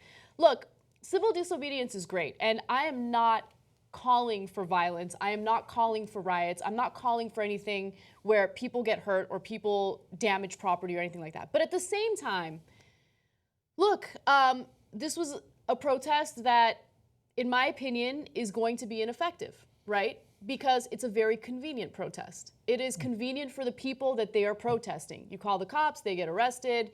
We do a story on it. By tomorrow, everyone has forgotten about it. The idea of protesting is not to make it as convenient as possible for everyone, including the people that you're supposed to be protesting, right? So every once in a while when we do a story about Black Lives Matter and they take to the streets and they don't follow every single law or every single rule, they don't take out every single permit, and people are like, oh, would you look at that? Lawlessness. No, but what's the point of a protest if you're not supposed to ruffle some feathers and get people to think? You see what I'm saying? I do, but I think I have a better strategy. So, look, here's the part you're right about. Democracy Spring, when we had the most amount of people arrested at the Capitol in U.S. history, almost no mainstream media coverage. And I asked a mainstream reporter one day, I said, if we had gotten violent, would you guys have covered it? He said, absolutely. Yeah, of course. No question about it. We would have been all over it, right? But instead, we were enormously peaceful, and so they're like, oh yeah, that's boring. It's just a lot of people who want to change the government, and they're willing to risk, their careers, et cetera, to do that. Boring, okay. And then, but if anyone did anything physical, they would cover it, but then they'd yell at you, right? So there's no winning, right? So what's my plan? My plan, as always, is relentlessness. So let there be an avalanche of righteousness, and I believe that we will get their attention. We're going to do it the right way. I love this protest. And you keep on doing it until they can't ignore it anymore. So the problem with relentlessness is that it's hard. You have to keep on going, and oftentimes when it seems hopeless. But in my life, I've seen that it almost always works. An avalanche of righteousness. Mm-hmm. Okay? Yeah. As the poet warrior Ice Cube once just said, my aggression is depressing. It doesn't give a motherfucker time to learn his lesson. Okay. All right, let's keep going. A 15-year-old student in North Carolina allegedly suffered a concussion after a school cop slammed her to the ground. Now, this story is developing, and I want to be clear that at the moment we are unsure of exactly what happened prior to the girl getting slammed, but the 8-second video, of course, went viral online. We do have it for you. It's difficult to watch, but I'm going to show it to you and then give you what few details we do have. Take a look. Oh, shit!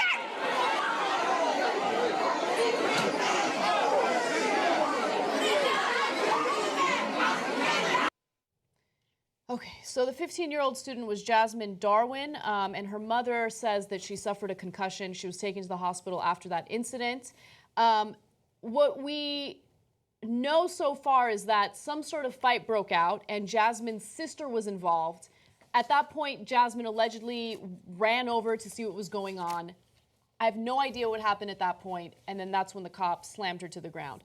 Now, the school resource officer, Ruben De Los Santos, has been placed on paid administrative leave pending the outcome of an investigation. One thing to keep in mind, though, is that there is no standardized training program or manual for the state school resource officers. A training course offered through the North Carolina Justice Academy, or there is one offered through the North Carolina Justice Academy, but not every school resource officer is required to attend it. And that's according to Michelle Archer, who is the North Carolina Association of School Resources Officers president. And it has a title that's too long. Yes, Okay. absolutely. So this is what we always ask for. We ask for a little bit of restraint and to be a little bit careful. She's 100 pounds.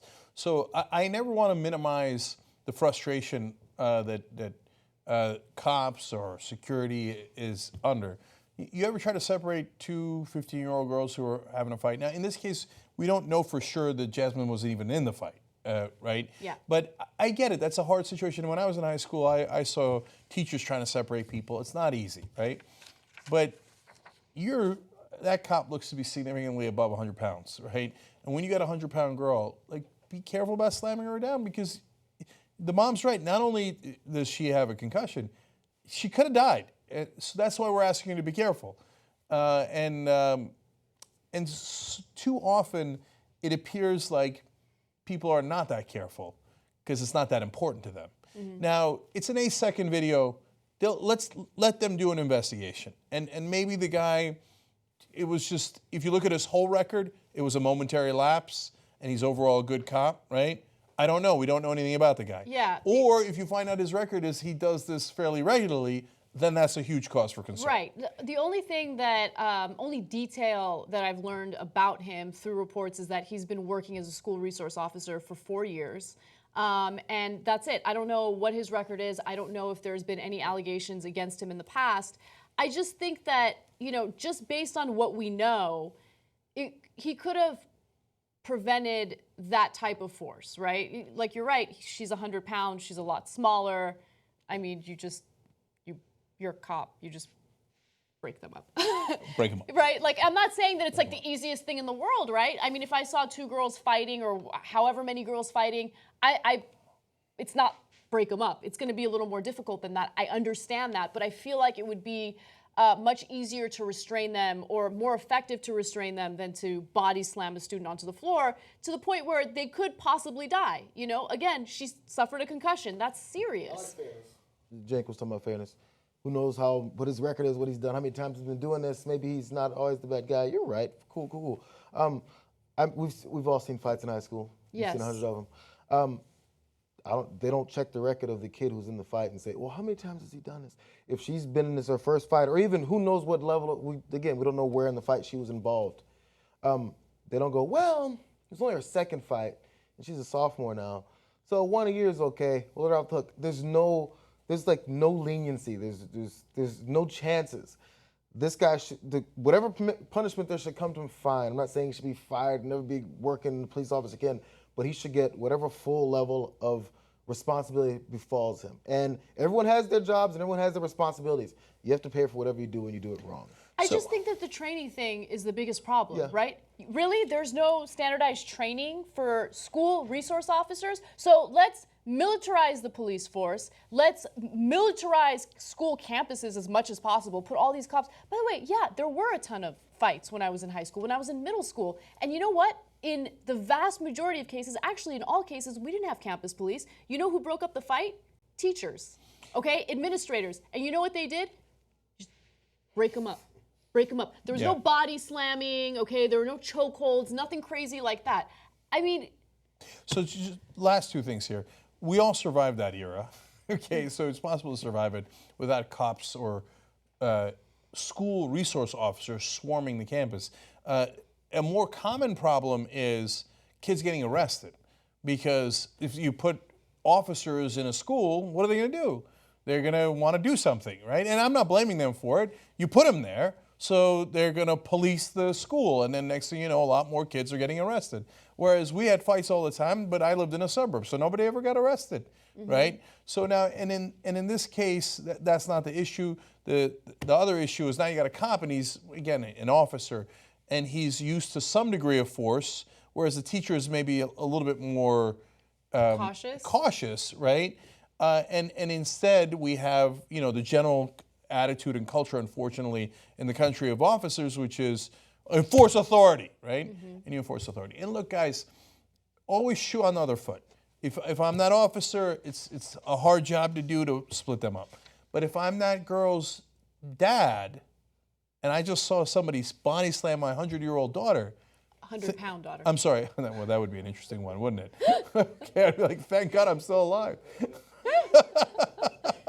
Okay, 100-pound daughter. Imagine how mad you'd be if somebody slammed your 100-pound daughter, right? So take it easy. Now, super last thing is, JR makes a really interesting point. When it comes to the kids, we do zero tolerance. We do it all the time. You bring the wrong kind of knife to lunch, gone, right? Oh my God, if you ever smoke weed, gone, right? Anything, you draw the wrong cartoon, gone, zero tolerance. How come nobody ever suggests zero tolerance for cops? Like if you say to, hey, if a cop does something wrong, he should be gone, zero tolerance. People are like, no, what do you think? Got a hard job. No, we should, we shouldn't even try them. We should acquit them if at all possible. They should have 1,000 chances.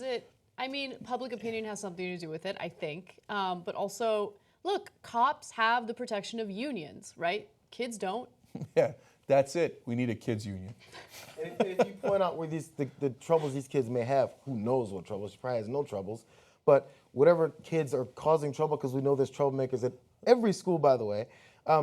If you start saying, where'd they come from? What do they see every day? There's a fucking cop in their school every day. What does that do to your psyche? Starting at whatever age you see cops at your school every day, you're policed every day. What does that do for your psyche? What does it do for your comfort level in just dealing with life? Yeah. Oh, you're bleeding heart. Oh, I blame the parents. Can we blame the equivalent of the parents of the police? These people who don't force them to go to training, who don't force them to follow rules, that's their parents that are failing too. Let's have the same comparisons and maybe we'll fix something. Yeah, and I just want to be clear. I'm against zero tolerance. So I don't want it for the kids and I don't want it for the cops. I want us to use human judgment. I just want to be absolutely clear on that. Yeah. When I was in high school, we didn't have a cop. And what you just said right now made a lot of sense, JR, because as I was driving to work today, there was a cop car, SUV, driving alongside the entire time, right? And I wasn't doing anything wrong, but you feel nervous, right? You're just like, are my windows too tinted? I know they are. Is he gonna bust me? Right, like the entire time. And so if you're a student, I feel like you feel that it's amplified for you. We had a security guard when I was in high school, but it was like an 83-year-old man named Ed, and everyone loved him. Like he was just like this friendly dude, and he just wanted to make sure that no one tried to like skip class, and that was it. I heard people from your school, they had that saying, Ed ain't nothing to fuck with. He was like the most lovely person ever, right? I don't know. Anyway. Bad guys are like, no, you can fuck with that. And I also want to be clear, I don't believe that kids should have a union. And I love the idea of me being 142 years old as Joy's my 100-year-old daughter. God, that would be a great day in America. Okay, all right, let's move forward. All right. New York's Governor Andrew Cuomo has just proposed free tuition for state and community college in the state of New York. Now, this is a model that Bernie Sanders was sharing quite a bit when he was in the primaries of this past election. And it wouldn't only impact community colleges. If it is a state school and if the state legislature is in favor of it and passes it, students could go to these schools for free if their family brings in $125,000 or less. Now look, $125,000 sounds like a lot of money, and it is, except for people who live in New York, okay? Yeah, specifically the city. Yeah, it will exclude almost everyone in Manhattan. Yeah. So let me give you the details. So any student who has been accepted to a public university in New York will be eligible for free tuition if their family earns $125,000 or less.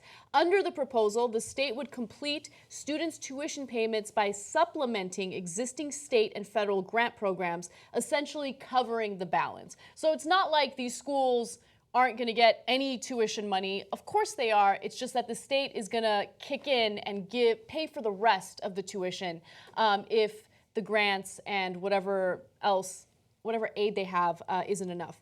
Now, just to give you an idea of how much these schools cost, current full-time tuition at four-year state university or at the four-year State University of New York schools for residents is $6,470. At two-year community college, the cost is $4,350. Okay, I love this story. This is how we win. So when Bernie Sanders proposes, people are like, "Yeah, you're crazy, dog. That's never going to work, right?" Just like $15 minimum wage. If you don't remember our federal minimum wage right now is $7.25. So Obama was like, "Let's go to 9." I said, "Okay, is 9 too much?" And Bernie's like, yeah, whatever, 15. We're going to 15. People are like, "You're crazy. That's never going to happen." Now, 15 all over the country, not everywhere, right? But in Seattle, LA, New York, et cetera, and all these different places, 15 is passed. And it grows and it grows. So it turns out it wasn't totally unrealistic. Now, on college education, like free? No, that's crazy, Bernie, right? So here it is. Now New York's on the board. You had other states like Oregon and Tennessee who do it for community college, but now there's the first state that says, no, our public colleges, our state schools. So that's a giant step forward. Now, Andrew Cuomo is generally considered a centrist. I would call him a corporatist Democrat, but he wants to run for president. So he is he's tracking left. So now he's championed higher minimum wage, paid family leave, and now he does this. Okay, let's not toot his horn too much, okay? No. Because I have some stuff. Okay, I hear you, but got to give credit where credit is due. We want them to track left, which is, by the way, the center of the country, and that's why these programs are popular. He's like, "Oh, I'm going to do something popular here." Oh, that turns out that's good for politics. So I like that he's coming this way, but go ahead. Okay, so he's a mixed bag, and I want to be fair and honest with you guys, right? So first of all, you know how I feel about education. It's one of the most important issues to me, next to money in politics, obviously. But I would argue that other important issues involve our justice system. And so we have a two-tier justice system right now where if you're wealthy, of course you have a higher chance of beating cases that you're involved in, whatever it is. If you're poor and you don't have money for a lawyer, well, you're a little screwed. And so the state lawmakers passed a bill that would allocate more funding for attorneys, defense attorneys for the poor, right? And New Year's Eve, Cuomo was like, "I don't like it. Veto." And by the way, both conservatives and liberals supported it. They wanted it. They're like, "We need to make sure that our justice system is fair." And he decided to veto it. And he's like, "Too expensive. No. So on almost every issue, a guy like Cuomo has to be dragged to the left. Even on minimum wage, on campaign finance. Oh my God, it was a Herculean effort to try to get him. And then even then, he's like pretending to be on our side, but actually kind of working against us behind the scenes, etc. So I don't have much love for Cuomo, but most politicians are not earnest. Breaking news. So if they try to assuage us by actually coming up with policy proposals we agree with, great, that's a win. So even if Andrew Cuomo was nothing but pretending, but he passed all the laws that are progressive, that's all I care about. No, I agree with you. But this isn't about passing all the laws that we agree with. This is about him vetoing laws that we agree with, passing some laws that we disagree with, and then passing some laws that we do agree with, right? And by the way, in this case, he's proposing it. The state lawmakers have to sign on to it. We'll see what happens, and that's regarding the tuition issue.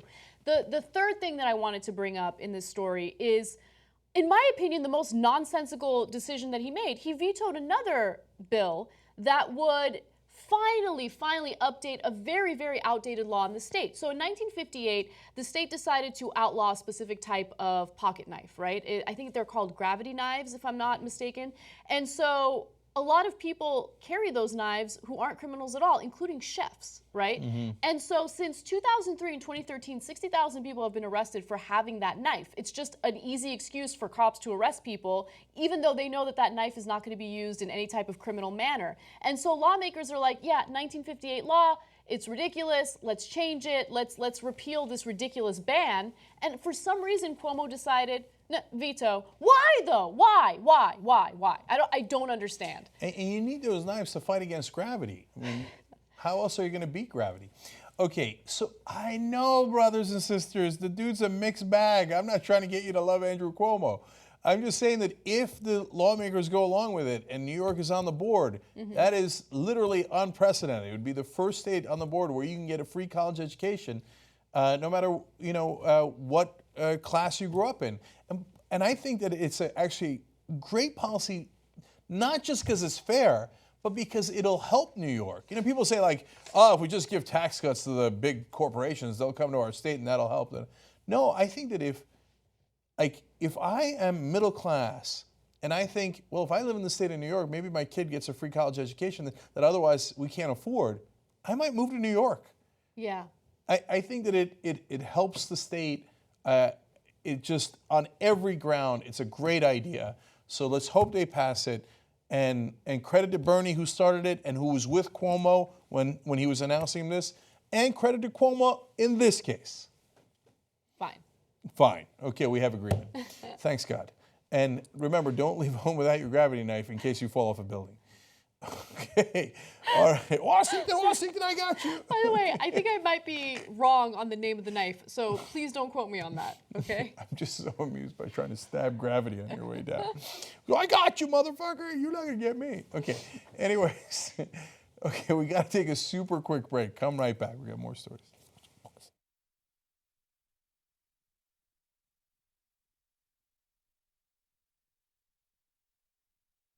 I made a decision that I hate male models. I know this is very, very random, but I was looking at a billboard coming in, and there's a dude for a Banana Republic outfit commercial. First of all male models have to look like this. They can never smile. They're always like all serious and like, oh, please. So obviously, Jake, you don't know the 3 C's of fashion. Oh, I definitely know 3 C's of fashion? Of course not. What It's the hell? catalog, commercial, and couture. Dude, when did you start sleeping with guys? So I am sitting next to someone who regularly poses in pictures for his social media in a way that Cenk would definitely talk shit about. Look at, oh God, I wish Cenk was here to comment on this picture. I love it. Haas, I hate saying this about you, but some of these pictures are fire.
All right, back on the Young Turks. Sasha Ray writes in, why exactly is there a need to have cops in schools?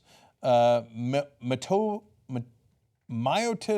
lucificus. Nailed Does a cop at any level need a manual to let them know not to slam a child on the cold, hard ground? That's a fair point by Mr. Unpronounceable Name. And Melinda says, teachers are trained to see students in a fight situation. Cops are trained to see perps. That's kind of a bit of a devastating point by Melinda. Yeah. I think that's a great point. All right, Melinda, you get a shirt. Jeez, Lord mercy. Nice job. ShopTYT.com. Oh no, the Bernie shirts are gone. It's not like we didn't warn you. Sorry. We warned you. Go look at eBay. So you know for the fundraiser how you were like selling the shirts off your back? Uh-huh. So after I watched this documentary called Minimalists. You bought one of them. No. I started like clearing out my apartment of stuff that I don't need, right? And I was like, can I sell this for the fundraiser? It's just like random stuff. Yeah, let's do it. You crazy? I mean, but I have a really pretty teacup set if anyone's interested. But it only if it goes to... My mom's going to be so mad. She's like, don't get rid of that. They're going to be antiques. They're not going to be antiques, by the way.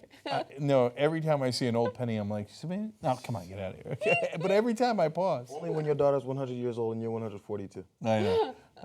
Great day in America. You know me. I don't want to go. I'm going to be hanging on to life like this, like by the foot. Life is Alonzo Mourning. I'm, which Van Gundy was it? It was Jeff. Jeff Van Gundy, yes.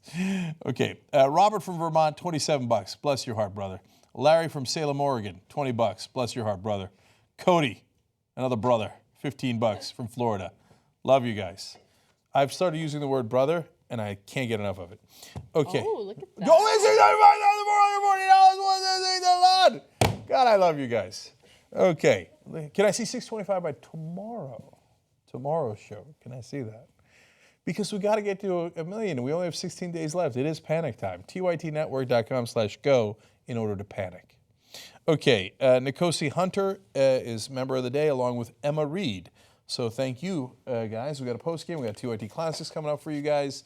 That's, of course, all at tytnetwork.com/join to get all of the shows, including Aggressive, Progressive, and Old School. All right, what's next? All right. A Texas state representative was accidentally shot after individuals were celebrating during New Year's and a stray bullet hit him in the head. Now, luckily, State Representative Martinez is okay and he's recovering. There he is, Armando Mondo Martinez is his name. I don't mean to laugh, Mondo is awesome. Okay. No, it's a serious story, but I don't think that Mondo is a real nickname.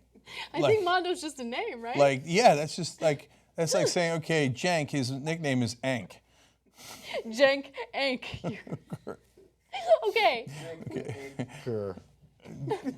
I'm your anchor banker. All right, anyway, the guy got shot. Serious story, but he's still alive. He's okay. Recovering. Everything's okay. He's not okay. He's just not dead, thank God. Yes. Okay. So he was outside celebrating with his family when he heard gunshots, and that was when he realized that maybe it's a good idea to go into the garage and wait for the gunshots to go away, to stop. And once they stopped, he felt that it was safe to go out and continue celebrating. Unfortunately, it wasn't, and as he was hugging and kissing his wife, he felt something. So he says, at the stroke of midnight, my wife comes over and gives me a hug and kiss. And right after that, I felt like a sledgehammer hitting the back of my head. I grabbed it and she said, "What's wrong?" I said I was hit by something. At that point, everyone around him was able to determine that he was shot. He was rushed to the hospital. And again, luckily, thank God, he is alive and recovering. But apparently in this part of Texas, these types of celebrations are common. And back in the day when there were fewer people living in this area, I guess it was considered okay. But now, since it's more densely populated, it's very unsafe and people can get killed. By the way, you want to celebrate New Year's. I get it. Everyone wants to do it. Everyone wants to have fun. Let's pop bottles, not other people's heads, right? Why are you shooting guns into the air? What happened to being responsible gun owners? Okay, let me tell you a bunch of really dumb stories from across the world on shooting guns into the air. So in Turkey, after soccer matches, if your side wins, you fire guns into the air, except there's giant, in Istanbul, there's all high rises. So boom, it goes into the buildings and kills people all the time. So it got so bad at one point, people started hiding in their bathtubs after the big soccer games. So it's now luckily people have learned. Oh right, it goes on and then goes into the building. Right, okay. And in this story, I'm not as positive about. It's one that got passed down to me in person, so I didn't read it in an article. But Palestinians would sometimes fire bullets into the air to celebrate, but then there's this thing called gravity, and it comes back down, and sometimes would land on their heads. And now all across the world, Afghans, Yemen, they bring firearms to weddings because they want to celebrate. Except you're in Afghanistan or in Yemen, and we're targeting you. So we could consider that a signature of terrorists. So we'll do a drone strike, and that's why we take out weddings all the time. Because people are bringing guns to weddings because that's part of their tradition. It's so stupid. So whether it is one of those countries or it's Texas, firing guns in the air is really, really dumb. And I don't know when we're going to get it through our heads that guns kill people. They are a deadly weapon. I think what gun advocates should really focus on is gun safety, right? I think everyone should shift their focus to gun safety because I think that would save so many lives. Even if people are turned off by gun control debates and gun control arguments, at least shift your focus to gun safety. So first of all, if you're a gun advocate, you have less of these incidents. And so people who want to ban guns can't point to this and be like, see, look what happens. Irresponsible gun owners, let's ban guns. You want to decrease the amount of times these types of things happen as much as possible. We never really have any debates or discussions about gun safety in America. It's like this assumption that everyone is a responsible gun owner, but they're not. This is not what responsible gun owners do, okay? So, Anna, I just think that's such a great idea. I never thought of this analogy until you just said that. Gun safety is kind of like birth control. So sometimes you get frustrated at pro-life people. We're like, okay, you want less abortions, you want to mandate it, but at the minimum, let's do birth control so there'll be a lot less abortions. Yes. So now I'd like to have stricter gun control laws. But in the meanwhile, let's insist on gun safety so that we at least have less people dying from guns. Exactly. And like in cases like this, I mean, I don't know how aggressively local police investigate these types of situations and actually bring charges to people who are irresponsibly using their guns like this, but there should be some serious charges. Like in this case, they are trying to find out who it is and, you know, that person is going to face some charges, but it needs to be a priority because someone's life was almost lost because of this nonsense. I totally agree, Anna Nana Kasparian. Anahit Anna Kasparian. Okay. Well, that actually is kind of your name, Yeah, right? it is. No, I like just, no, I said it wrong. It should be just Na. Anna Nah Kasparian. Kasparian. Anna Na Kasparian. Oh, man. J.R.R. Jackson. Yar. J.R. Yar Jackson. Well, isn't that what that guy in J-Jar, he used to call you J-Jar. Pastor Manning. Pastor Manning, who thinks... Who loves the boobannies and also semen.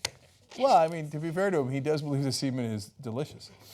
That's based on our interview with him. You should check it out, TYT Interviews. Oh, yeah, if you haven't seen the Pastor Manning interview, you love it. He is a right-winger who's against gay people, but part of the reason is he thinks semen is delicious, and everybody would have it if they were allowed to be gay. He gets in the news every once in a while. That he's serious. All right, one last story, real quick. Okay.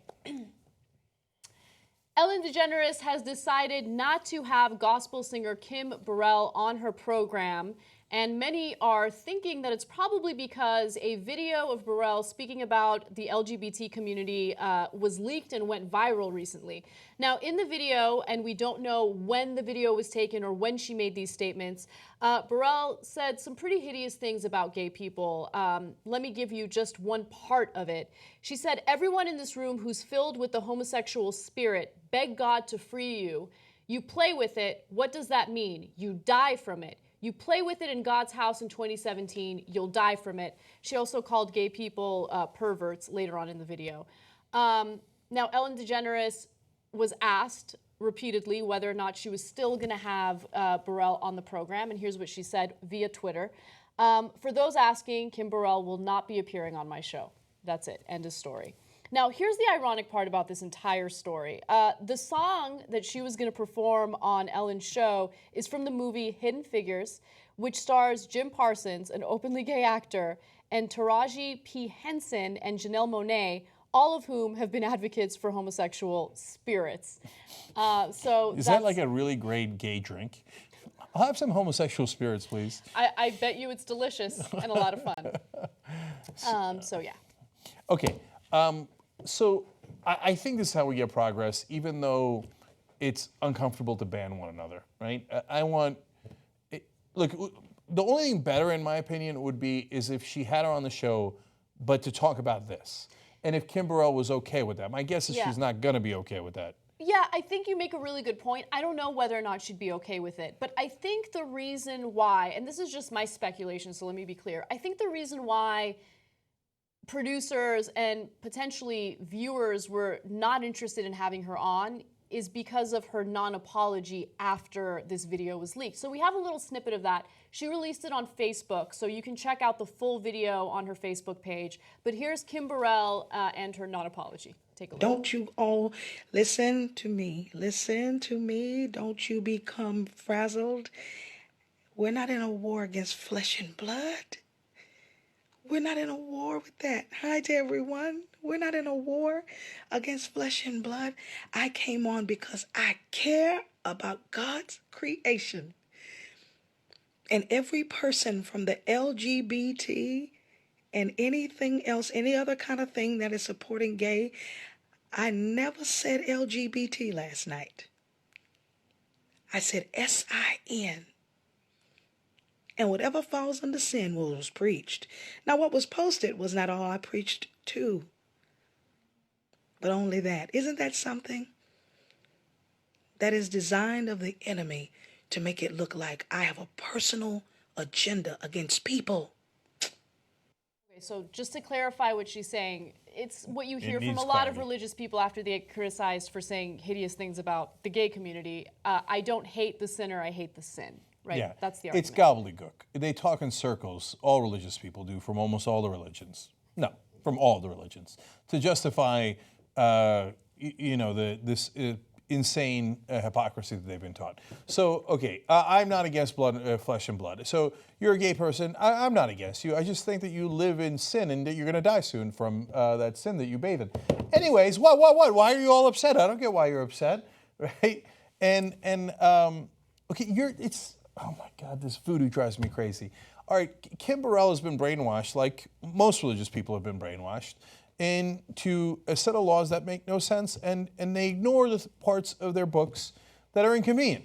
So Kim Burrell, you want to talk about all of it? She's like, oh, why did my enemies or the devil or whatever voodoo she thinks in her head pick that part and focus on that? You know, when I was talking about all sin. Were you, Kim? Were you talking about all sin? Were you talking about how your clothing's made out of two different cloths, so you're going to burn in hell? I didn't say it. Your God said it. It's in the book. Read the Bible. Did you talk about shellfish and shrimp and lobster? And have you ever eaten it? Because you're going to burn in hell. I mean, I love you, sister.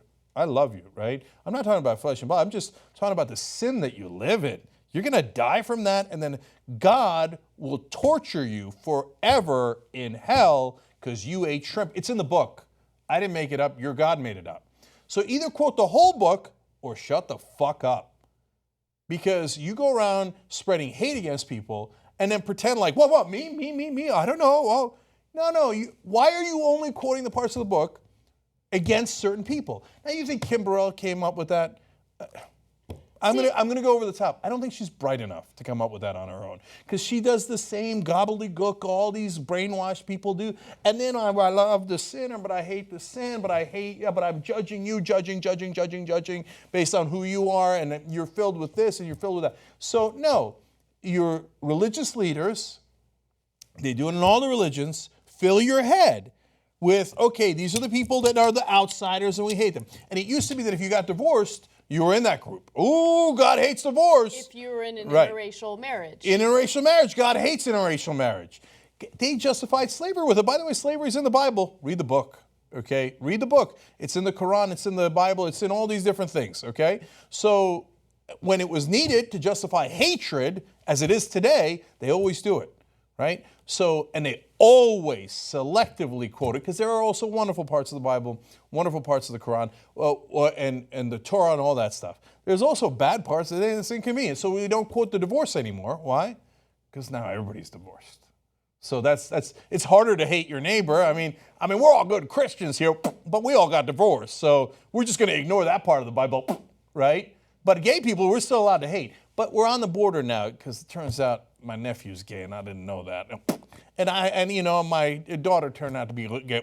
So maybe I'm going to switch that hate to someone else, like maybe somebody from a different religion or a different color, right? So, because I got to hate, my religious leaders tell me to hate, I got to hate. So, but don't blame me. What are you blaming me for? The devil's attacking me.